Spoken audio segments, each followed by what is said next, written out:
It's the Michael Patrick Leahy Show, broadcasting live from downtown Nashville. And now, here's Michael Patrick Leahy. And good morning to the John Fredericks Media Network. Some of you may have been listening to the previous hour where I was the relief pitcher for the starting pitcher, John Fredericks, for about an hour. It is Friday, October 18th, 2024. We are indeed broadcasting live from our studios in downtown Nashville. It's time now for the Morning Rundown, brought to you by The Glock Store, located just a few miles from the airport, right here in Nashville, Tennessee. So here we go. Here is a Morning Rundown for Friday, October 18th, 2024. Number one, 18 days until the election, 11 days until our good friend Stephen K. Bannon is released from prison. He's been in the prison in Danbury, Connecticut on trumped-up contempt of Congress charges, a misdemeanor. I don't know if they've ever who they put in prison for contempt of Congress. Peter Navarro, earlier this year, another former Trump aide. And I think maybe like 40, 50 years ago, they had somebody else in for that's it. They didn't put Eric Holder in prison. Oh, no. And they're not going to put Merrick Garland or Alejandro Mayorkas in prison because the Department of Justice is weaponized. Number two on the Morning Rundown. Last night's Al Smith dinner in Washington, a traditional pre-election Catholic event in New York City. New York City saw Donald Trump show up and just nail it. Kamala Harris did not, and she was pretty lame. She sent in a 3-minute video. We're going to play some of that. Oh, my goodness. Cringe. Number three, big stories that continue that we broke yesterday with Todd Bensman. 400,000 illegals are holed up in a Gaza Strip immigration area in southern Mexico, just across the border with Guatemala. They've been shipped there and are held there by the Mexican army, and they're going to be released the day after the election. Guess where they're going to head? Right to the border of the United States. That's going to be a big, big mess. Number four, at the bottom of this hour, our very good friend Mike Benz from the Foundation for Freedom Online will be here, and he's going to give us this inner scoop about the globalist deep state and how they're using regulations in foreign countries and foreign governments, the European Union, etc., to try to control the U.S. economy. It's not a pretty picture, but Mike Benz knows what he's talking about. Number five, Roger Simon will be here in our second hour.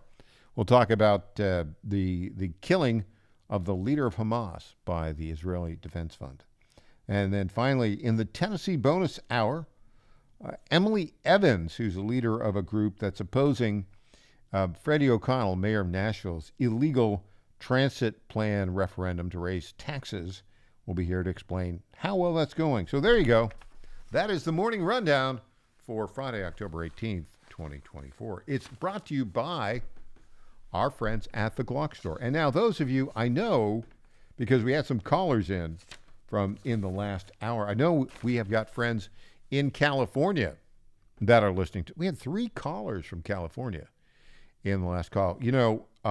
And look, I salute them because they're going to stay and fight for what's right. But a lot of people kind of saw the light about the regulatory problems and the tax problems and all sorts of other problems in California and have moved here to Nashville, Tennessee, moved their businesses. One such former Californian is my good friend Lenny McGill, who's the founder and CEO of the Glock Store.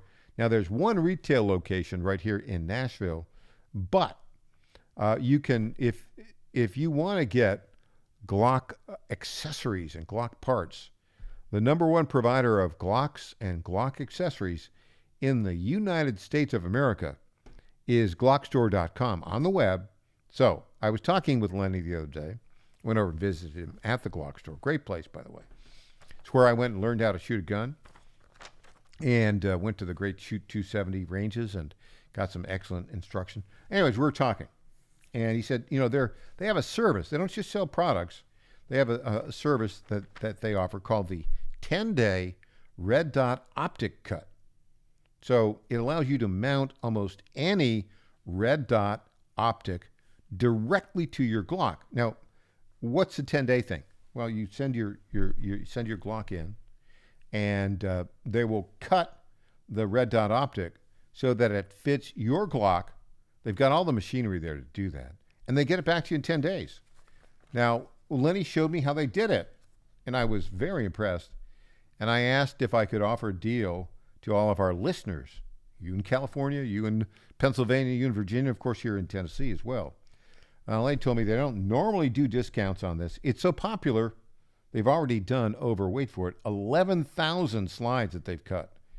And they haven't missed that 10-day window yet. That's really outstanding performance. But I really wanted to do it for my listeners, so he said I could offer 20% off to my listeners, but only for a limited time. So I told you he's my buddy. To get one of the largest discounts the Glock store has ever offered on this 10-day red dot optic cut service, what you do is go to glockstore.com, put in 10-day red dot optic cut only service into your cart, and use the promo code MPL20. See what we did there? MPL. Michael Patrick Leahy, MPL20. The offer is good until the end of the month. That's 20% off the 10-day red dot optic cut only service, and only when you use the promo code MPL20. So there you go, the Morning Rundown and the Glock Store. All right, let's go now to last night's Al Smith dinner in New York City. Been around for over half a century, maybe up to a century. And it's tradition that it's a big fundraising event for the Catholic Church in New York. The Cardinal was there sitting next to, Cardinal Dolan was there sitting next to Donald Trump and Melania Trump. And so Jim Gaffigan was there, and we got a clip from what he said. He surprised me at how pro-Trump he was. Clip 10, Jim Gaffigan. Democrats have been telling us Trump's re-election is a threat to democracy. In fact, they were so concerned of this threat, they staged a coup, ousted their democratically elected incumbent, and installed Kamala Harris.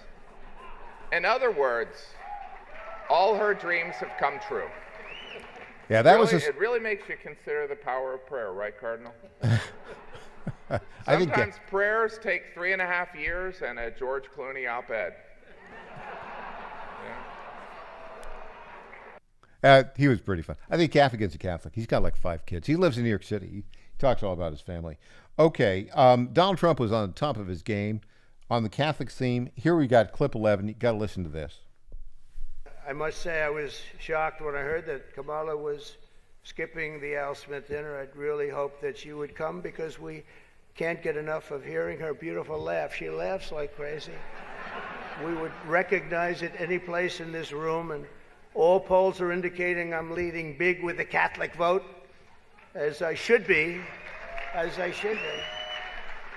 But I don't think Kamala has given up yet. She hasn't. Instead of attending tonight, she's in Michigan receiving communion from Gretchen Whitmer.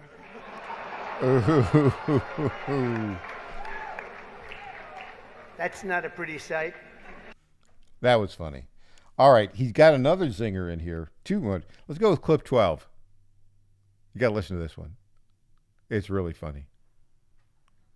And we'll get it. Major issue in this race is child care, and Kamala has put forward a concept of a plan. A lot of people don't like it. The only piece of advice I would have for her in the event that she wins would be not to let her husband, Doug, anywhere near the nannies. Just keep them away. That's a nasty one. That's nasty. I told these idiots that gave me this stuff, that's too tough. Oh, I did. You know, they told me the last time I did this, I was running against Crooked Hillary. Yeah, there you go. All right, we got more on that when we come back. And then a reminder, at the bottom of the hour, the great Mike Benz with the Foundation for Freedom Online will be here. All right, this is the Michael Patrick Leahy Show. We'll be right back after this.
Hey there, this is Lenny McGill, founder and CEO of the Glock Store. As a proud sponsor of this show, you may have heard Michael Patrick Leahy mention us a few times over the past 4 years.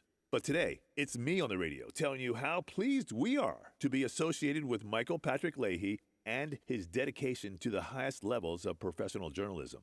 Michael Patrick Leahy has been threatened with jail time in bringing the true facts about that Nashville Covenant shooting to his listening audience. Michael Patrick Leahy, you keep doing what you're doing, and we here at the Glock Store will keep sponsoring your show for the good of Nashville and the entire country. And I'm personally inviting all of your listeners to come visit and shoot at the Glock Store. It's where Michael Patrick Leahy learned to shoot a gun for the first time and where he bought his own personal Glock 19. I'm Lenny McGill, founder and CEO of the Glock Store here in Nashville, just minutes from the airports, worth the drive from anywhere, and a proud sponsor of Michael Patrick Leahy and the Tennessee Star Report. Welcome back to the Michael Patrick Leahy Show. And now, welcome back. Here's Michael Patrick Leahy. And welcome back. Eager to get in on that one. All right. Our number here is 615-649-8477. 615-649-8477. I'm actually, we'll take any call that wants to come in, but I wanted, when I was hosting the last hour on the network here, the last hour of the John Frederick Show, what I found interesting was we had 3 consecutive calls from California. That surprised me. And we'll put you right to the front of the line if you're calling in from California. 615-649-8477. Just for this segment, we'll be taking California calls. Well, we'll take all calls, but we'll put the California folks at the front of the line. Okay, I want to give some more analysis of the Al Smith dinner last night in New York City. This was hilarious. He gave a 25-minute speech, and it was hilarious. I mean, he probably had 10, 15 really funny lines. Everybody said he was funny. Even Mr. Potato Head on CNN, Brian Stelter, who I have no idea why they brought him back, but he said Trump was funny. And think about this, right? When you're looking at momentum in a political campaign, what's like the number one thing? Candidate likability and relatability. Donald Trump has got likability. I mean, he's a known quantity, right? And he's like the Energizer Bunny at 78 years old. He's got more energy than most 28-year-olds. Really, quite impressive. I'm going to play this clip of Donald Trump last night at the Al Smith dinner in New York, and then I'm going to show the contrast with Kamala Harris. In fact, we'll start right now with clip 13. He's poking Chuck Schumer, who was sitting there like a gargoyle, as one of our callers last hour said. So here is clip 13, Donald Trump poking fun at Chuck Schumer. Chuck Schumer is here looking very glum. Doesn't he look glum? He looks glum. But look on the bright side, Chuck, considering how woke your party has become. If Kamala loses, you still have a chance to become the first woman president.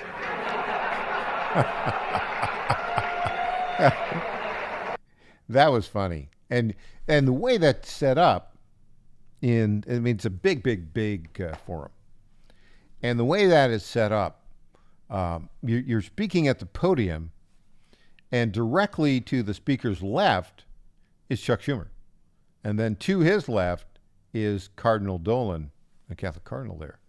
And so old Chuck, Trump just had to look down and to the left, and there was Schumer. And he put on his gargoyle-ish smile as if to say, I can't believe you got me. I can't believe you got me.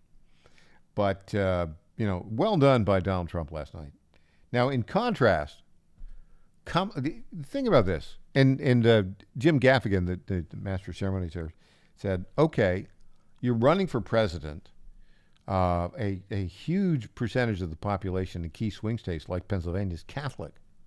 This is the Catholic event of the year. It's nationwide. And Kamala Harris can't find the time to come here? No, it wasn't about the time. What did the campaign say? She was campaigning?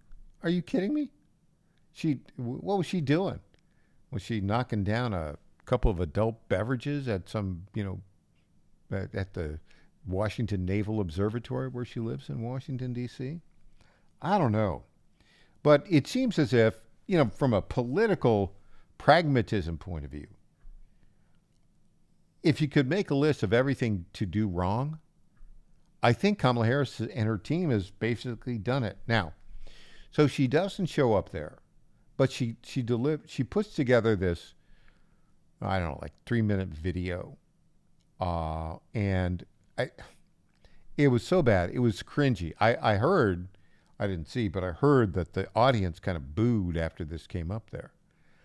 And look, we'll play it for you here. And by the way, it's a lot of radio. It doesn't come across quite as well on radio, or quite as direct, shall we say, on radio as it does on video. And just a reminder, you can see all of everything we play. You can see it on YouTube, on our YouTube channel. Just go to youtube.com and just type in Michael Patrick Leahy Show. And we are live and in living color every day. So you can see these clips as well. Okay, so let's go to the cringy Kamala clip, clip 19. Cool. Oh, sorry. Hey, what's going on? Who was that? Oh, sorry, Mary Catherine Gallagher. Mary Catherine Gallagher. It's so nice to meet you. Very nice to meet you, Mary Catherine. Right now I'm trying to record my speech for tonight's dinner. Oh, yeah, I know. I just want to say that I'm Catholic, and tonight is one of the biggest dinners next to the Last Supper. It is a very important dinner, and it's an important tradition that I'm so proud to be a part of. Sometimes when I get nervous, I stick my fingers under my arms and I simmer them like that. But that's gross. So tell me something. I'm giving a speech. Do you have some thoughts about what I might say tonight? My feelings about what you should say tonight would be best expressed in a monologue from one of my favorite made-for-TV series. Okay, let's hear it. Don't you see, man? We need a woman to represent us. A woman brings more heart, more compassion. And think how smart she must be to become a top contender in a field dominated by men. It's time for a woman, bro. And with this woman, we can fly. What series was that from? Oh, that's from House of Dragons, now streaming on HBO Max. If you can Is pause there it right anything that you there, think that Patrick, maybe I just pause shouldn't it. bring We want to come back to it more. Okay. So the character there is a Molly Shannon character from Saturday Night Live, Mary Catherine Geller, like the girl who's going to the Catholic school. What's the point of all this? It wasn't funny at all, and it was a very lame, cringy script. All right, let's play the rest of this message from Kamala Harris. They played it on video, and the big, never works at all. Let's play the rest of it. Up tonight? Well, don't lie. Thou shalt not bear false witness to thy neighbor. Indeed, especially thy neighbor's election results. Just so you know, there will be a fact checker there tonight. Oh, that's great. Who? Jesus. And maybe don't say anything negative about Catholics. I would never do that, no matter where I was. That would be like criticizing Detroit in Detroit. Does it bother you that Trump guy insults you all the time? Because it really bothers my friends and me. Oh, Mary Catherine, it's very important to always remember you should never let anyone tell you who you are. You tell them who you are. Haters gonna hate, hate, hate. Shake it off. Shake it off. Shake it off. Shake it off. Good for you, Mary Catherine. Okay, so I can't bear any more of it. She went on to do a public service announcement for the charity, but I mean, landed like a lead balloon. But really underlying all that is not joy. Underlying all that, Kamala Harris is an angry person right now. Why is she angry? Well, it's not working. And, she's got a tradition of being, pretty brutal to her staff. We're going to play a couple clips right now here of her being angry and some of her incendiary language on the campaign trail. Let's go to clip 1, Kamala angry. Should never again stand behind the seal of the President of the United States. Never again. Never again. Never again.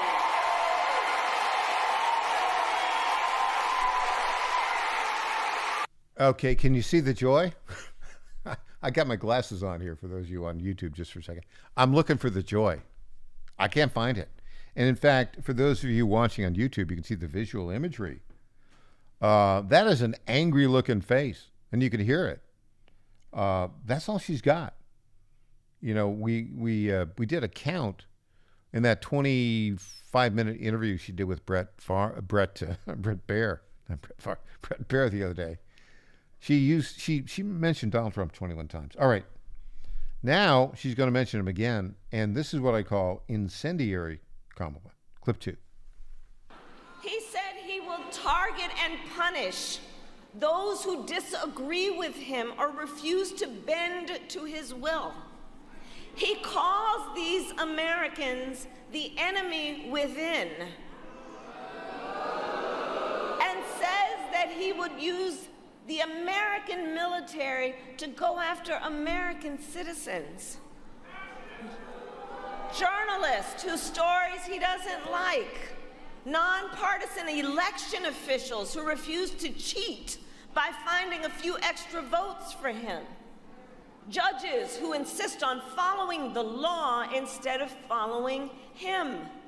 It is for reasons like these that General Mark Milley, the former chairman of the Joint Chiefs of Staff, Donald Trump's top general, has called Trump, and I quote, fascist to the core. And let me talk about this. He's already had 2 assassination attempts. Do you think it's going to help? Are you guys going to give another assassination attempt? I think it might possibly do that. And perhaps that's what her plan is. Who knows? All right. When we come back, if all goes well, on our newsmaker line, the great Mike Benz with the Foundation for Freedom Online. I'm Michael Patrick Leahy.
Welcome back to the Michael Patrick Leahy Show. Now, here's Michael Patrick Leahy. We are delighted to welcome on our Newsmaker line our very good friend, the executive director, founder of the Foundation for Freedom Online, Mike Benz. Welcome, Mike. Hey, Michael. Great to hear from you. You have been very busy. You're a former Trump State Department official, an accomplished musician. A lot of people don't know that about you. A Penn grad like Elon Musk, and also UCLA law. You were in big law for a while, but you have just been all over the place. You're with Tucker Carlson. You're on War Room all the time. You have a very important message to describe how the globalists in the State Department and in the deep state are working with other foreign governments to basically regulate and take over and control the American economy. Tell us a little bit about your latest work. Yeah, that's exactly right. And beyond the financial economy, the information economy, the ability to speak freely online, which is the motor engine of every election, every political process, every bill in our Congress.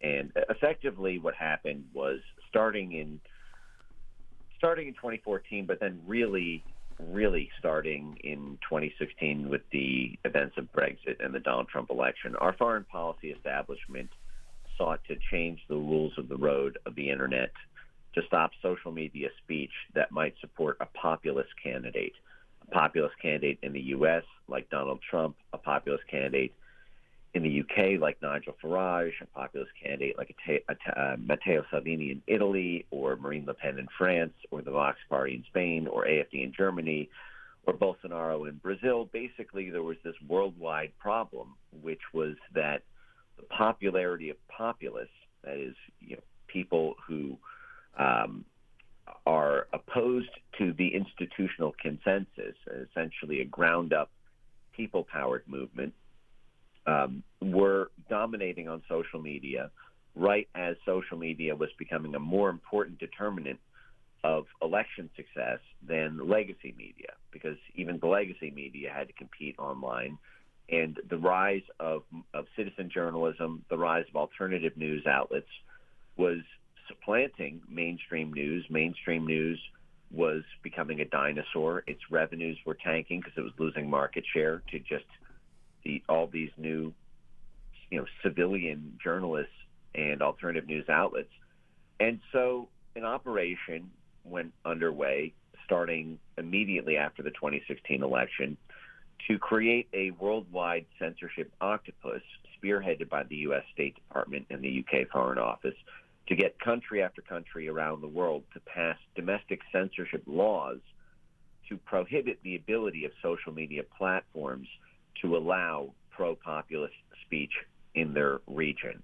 And so this has been, again, a long-range project started in 2017 when the U.S. State Department and the UK Foreign Office essentially pressured the German parliament to pass a law called NetzDG, which required all sorts of algorithmic censorship of populist groups and populist speech. That was seen as a smashing success. That turned it over into something called the EU Digital Services Act to effectively make this German law EU-wide. We're actually seeing the tentacles of this metastasize and mature. Just yesterday, the EU said that they will consider penalizing Elon Musk's other properties, such as Starlink and Tesla, as to claw revenue from those other portfolio companies as penalties for non-compliance with the new disinformation regulations from this EU censorship law. Now, if that sounds familiar, it's because in Brazil, we just saw the censorship court there, which was stacked with U.S. censorship mercenaries. It was supported by the U.S. State Department. The U.S. government actually bribed Brazilian legal scholars, Brazilian censorship thought leaders, Brazilian sort of tech regulatory institutions to the tune of tens of millions of dollars over the course of 6 years to get them to pass misinformation laws in their National Assembly and to get them to set up a misinformation task force in their censorship court. But in Brazil, they actually went after Starlink's assets, even though it's a totally separate company. It's not a part of the same corporate sister group. But it was because Elon Musk was the sort of key chairman on both of the boards. And so they figured they could get X to implement the censorship by putting enough pain on Elon Musk personally and his other assets. And it looks like the EU is now pursuing this same course. This is something that I've been warning about for years because I've seen the U.S. censorship industry promote the EU's pursuit of this. And we can talk more about that. But that's sort of the main threat right now to free speech around the world, is this worldwide octopus being coordinated by the U.S. State Department. Did you see, Mike, that Donald Trump, in an interview with, I think, Patrick Bet-David a couple days ago, said that he'd gotten a call from Tim Cook, the head of Apple, who said, hey, the EU's about to hit us with a huge penalty. Can you help us? And Trump said, hey, you got to get me elected first, right? Well, that's exactly right. The fact is this is a State Department operation. It involves a whole web of U.S. government agencies in the executive branch, such as the USAID and such as other executive branch funded technical NGOs, but they're really U.S. government and U.S. intelligence cutouts, groups like the National Endowment for Democracy. And, there's only two things you can do to stop that. One is you can have a robust legislative oversight and accountability mission where, for example, the House Weaponization Subcommittee or House Oversight or House Foreign Affairs Committee would be hauling every single one of these administrators in for transcribed interviews. They would be having the subpoenas rain on them like a stormy day in the middle of a hurricane, and you would be having open air hearings, and you would basically be putting a huge cost and friction on those rogue executive branch agencies and programs. That has mostly not been done for a variety of reasons, including a sort of lack of institutional knowledge within Congress, the heterogeneous nature of the GOP currently, where you have half of the Republican Party who apparently supports this because they are sort of the internationalist, globalist side of the GOP. Is it? Do you think it's about half, or is it less than half? I'm not never sure exactly what that number is. Well, it seems to be about half on the committees that count. I think places like weaponization are better than House Intelligence and House Foreign Affairs. But, it's hard to get a job. It's hard to get a committee assignment on House Foreign Affairs unless you are of the foreign affairs world. And if you're of the foreign affairs world, you make your money from foreign affairs donors. Yeah, good point. If Donald Trump is elected and inaugurated, how long will it take him to fix this? Well, there's two answers. One of them is 20 years. The other one is 5 minutes. It sort of depends on what kind of political will we have and what kind of leverage points are going to be applied on the other side. I think that if Trump is inaugurated, it will come with strings attached from special prosecutors, from all sorts of leverage that was applied in Trump term 1.0 in order to limit Trump's mobility on foreign policy issues. And I would really like the 5-minute answer. What's the 5-minute? Help me out here with this, Mike. What's the 5-minute answer? The 5-minute answer is civil society organizations are able to prepare for public knowledge and education a comprehensive list of every single censorship program, every single censorship grant, every single censorship contract, every single censorship task force, every single censorship initiative at the U.S. Department of Defense, the U.S. Department of State, the U.S. Agency for International Development, the Department of Homeland Security, the FBI, DHS, HHS, FDA, CDC, FEMA, CISA. You basically have a comprehensive executive order that bars all federal funding, all procurements, all grants, all contracts, and you basically kneecap the entire censorship industry through cutting the funding, because these people don't work for free. This is a censorship war. It's it's carried out by a censorship army. The censorship army is composed of censorship mercenaries, and those censorship mercenaries need government money to do their work. And so cut off the money. Let me ask you. I've got two more questions here because I could talk to you like for 10 hours straight, Mike, and I think you could possibly talk for 10 hours straight and not repeat yourself. There's so much here, but let me ask you two questions to wrap up our interview today. How bad will it get if Kamala Harris were to be elected and inaugurated president of the United States? Well, some of that depends on how she wins. For example, if Republicans keep the House and if Republicans turn over the Senate, there may be the ability to rein in through the legislative branch some of the excesses of what she'll do in the executive branch.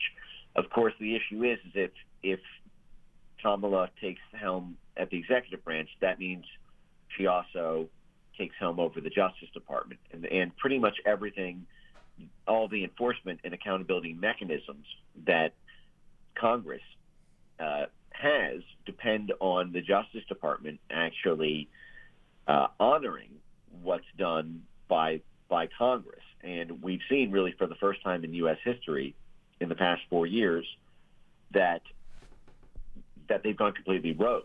So things that weaponization have done, things like the referring for the prosecution of Merrick Garland to the Justice Department for his refusal to comply with the congressional subpoena to turn over the Biden-Hur tapes.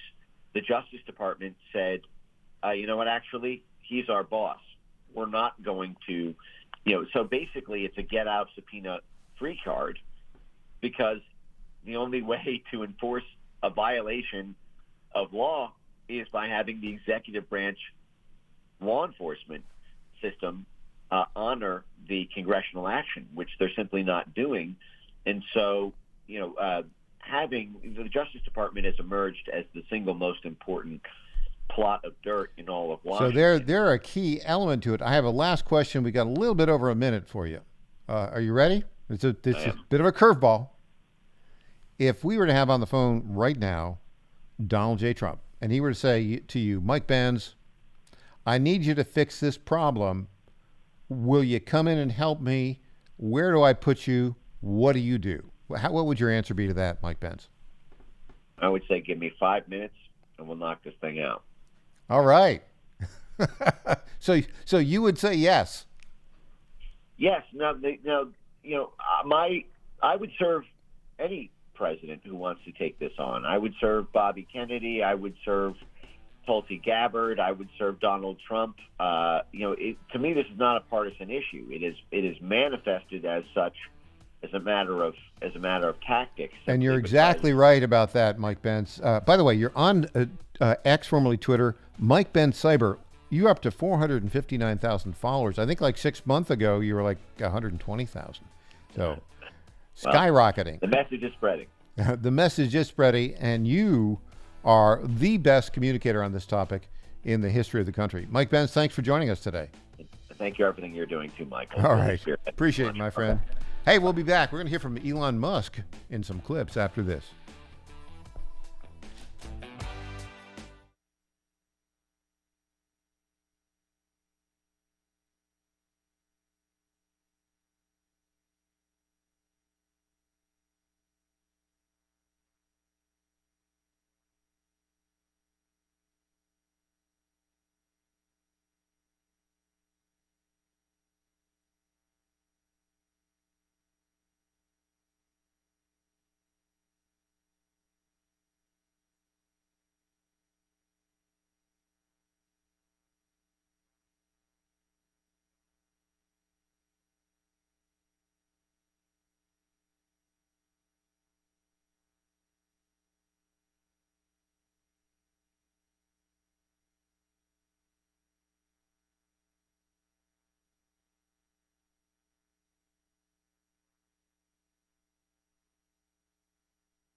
My fellow Americans, I have to tell you about my good friends at D.T. McCall & Sons. They have furniture and appliances and a lot more. They've been family-owned in Middle Tennessee for over 100 years, and they're not going to rip you off. No hidden charges, no delivery charges, no charges for all of the crazy things. These are sick people at the lumber yards. These are very sick people. They charge you for cords and hoses and haul-off. They charge you for all of these things. They call them hidden charges. It's the type of surprise that you don't want to see. It's like an October surprise, but it's worse.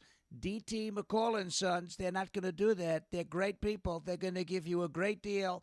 With locations in Lebanon, Carthage, Lafayette, Cookeville, and Franklin, D.T. McCall & Sons will give you the deal of your life. Check them out today or go to dtmccalls.com. Welcome back to the Michael Patrick Leahy Show. Now, here's Michael Patrick Leahy. Welcome back. You know, I love that commercial for D.T. McCall's. Folks, just to be clear, that is not Donald J. Trump. That is an excellent impression of Donald J. Trump by a friend of ours who lives here in Tennessee. But no, that is not Donald J. Trump. Just that big disclaimer. All right. We've been talking about focus, and we've been talking about the next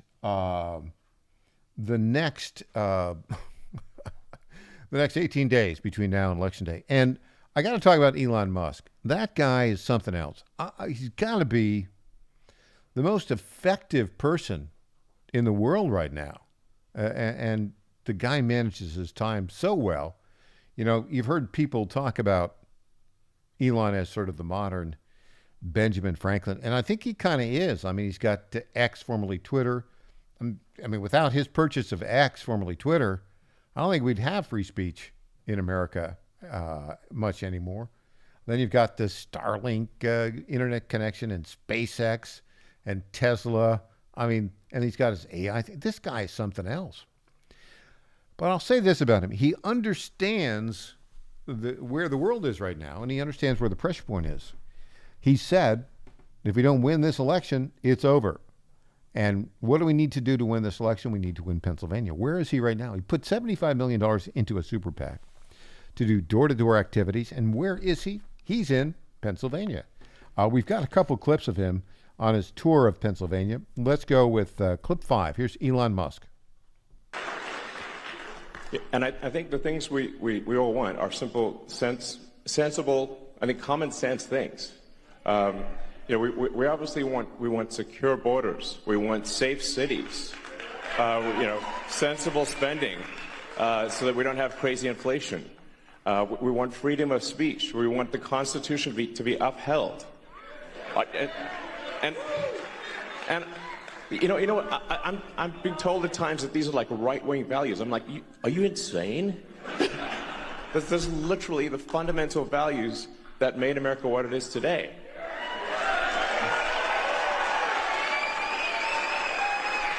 Anyone who's against those things is fundamentally anti-American. And the hell with them. Yeah. I love that. I mean, this is a guy who's clearly focused.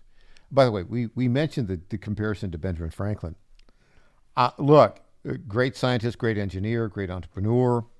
Franklin was all those. You know, he made his money. You know, he did the experiments about electricity with the kite and all that.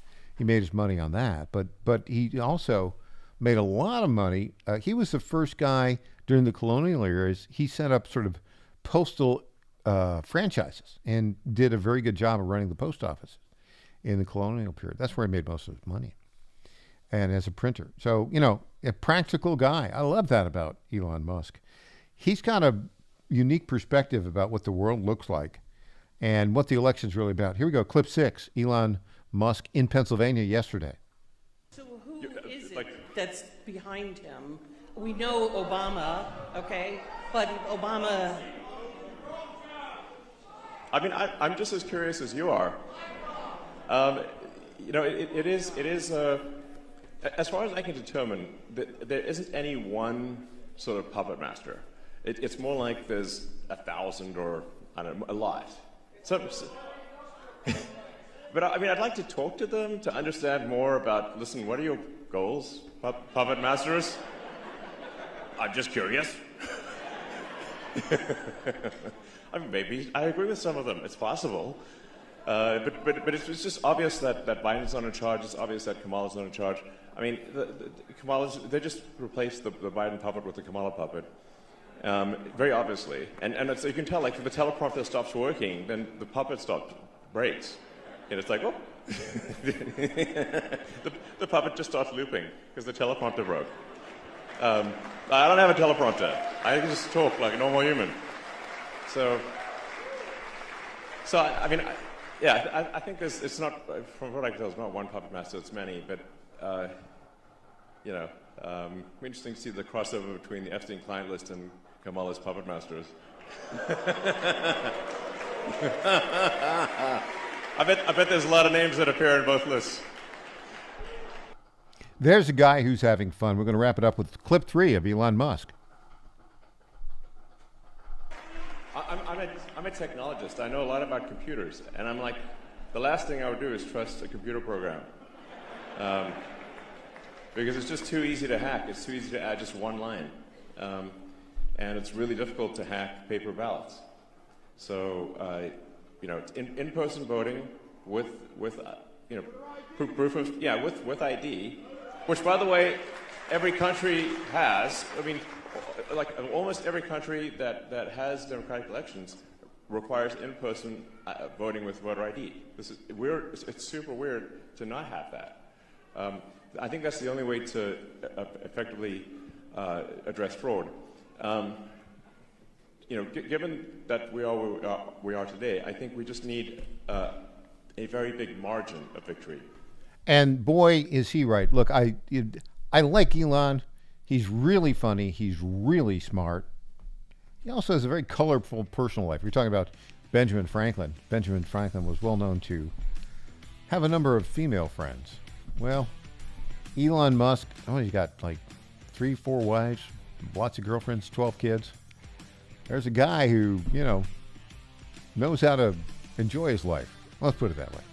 All right. We'll have more when we get back.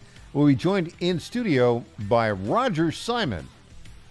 Back after this, I'm Michael Patrick Leahy.